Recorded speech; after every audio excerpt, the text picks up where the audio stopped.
l'histoire du chaos, il faut que les gens sachent, parce que là, je commence à me fâcher. En 2011, ce sont les opposants eux-mêmes qui ont creusé leur propre trou sous leurs pieds. Depuis une dizaine d'années, avant 2011, on avait décidé de passer à la LEPI, informatiser les listes. La liste électorale informatique. Nos partenaires ont financé. Une loi a été votée pour la LEPI. Mais chaque fois qu'une élection arrivait, le Parlement votait une loi pour dire que la loi LEPI ne sera pas appliquée pour cette élection-ci. On fait liste manuelle. Et l'élection suivante, on fait la même chose. En 2010, ils ont voulu faire la même chose. Les miens et moi, parce que là c'est unanimité au niveau de la Cour constitutionnelle, nous avons dit non. On les a contraints par une décision du 5 avril 2010. Et cette décision-là, on m'a insulté, traité de tous les noms sur cette décision. Et on les a contraints à aller à la LEPI. Et le vote de 2011 s'est fait à la LEPI.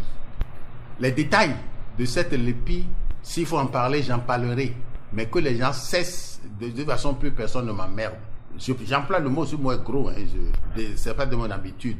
En 2011, les gens avaient fait venir des électeurs de pays voisins. Je ne dis pas où, ni comment, ni qui.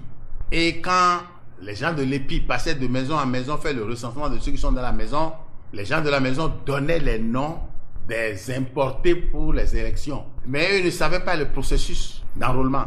Et lorsque la LEPI est passée à la phase biométrique, où ceux dont on a relevé le nom, chacun doit se présenter devant une machine pour mettre sa biométrie, eh bien, ils ont paniqué. Et c'est là que certains d'entre eux ont donné mot d'ordre de ne pas aller s'inscrire. Vous voulez parler de l'opposition? Je parle de l'opposition à Yahi Boni. Ils ont donné instruction. Parce que nous aussi, on est dans le pays, on n'est pas con. Et là, je me fâche. Parce que la malhonnêteté, moi, je n'aime pas ça. On fait malhonnêteté, on magouille des trucs, après, on veut rendre l'autre responsable. Moi, je refuse. Que quelqu'un magouille sa chose et vienne dire que c'est la Cour constitutionnelle, c'est Dossou, etc. Des gens même m'ont appelé M. K.O. Ils ont donné ordre de ne pas s'inscrire. Ceux qui doivent voter pour eux ne se sont pas inscrits. Et l'un d'entre eux est parti appeler au secours des gens pour les aider pour la campagne à l'étranger. Et on lui a dit, mais nous on a suivi. Vous avez donné ordre à ceux qui doivent voter pour vous de ne pas aller s'inscrire. Mais allez leur dire de s'inscrire d'abord. Après vous revenez, on va vous aider. Et quand ils ont dit aux gens d'aller s'inscrire, c'était tard. Puis je suis au courant des tentatives qui ont été faites pour pervertir la machine, l'ordinateur qui enrôlait les gens. Du côté de l'opposition, toujours? Toujours. C'est eux. Si quelqu'un a échoué en 2011, c'est sa faute, c'est pas moi. Et si Yahi Boni a raflé au premier tour, KO, ce n'est pas la Cour constitutionnelle. Parce que la Cour constitutionnelle ne met pas le bulletin dans l'urne. La Cour constitutionnelle reçoit les résultats et dépouille.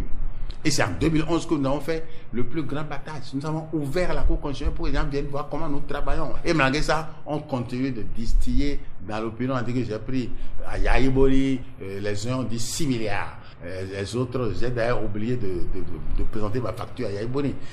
D'autres ont dit que j'ai pris 10 milliards et on continue. Je proclame et je dis que c'est leur faute. Et la plupart de ce monde-là, qui avait déjà des experts dans le maniement des listes manuelles, mais ils n'ont pas réussi à se former pour les listes électroniques. Mais ce sont ceux-là qui ont créé le truc de 2011, qui ont fabriqué les choses qu'on connaît aujourd'hui. Alors, qu'on me laisse tranquille.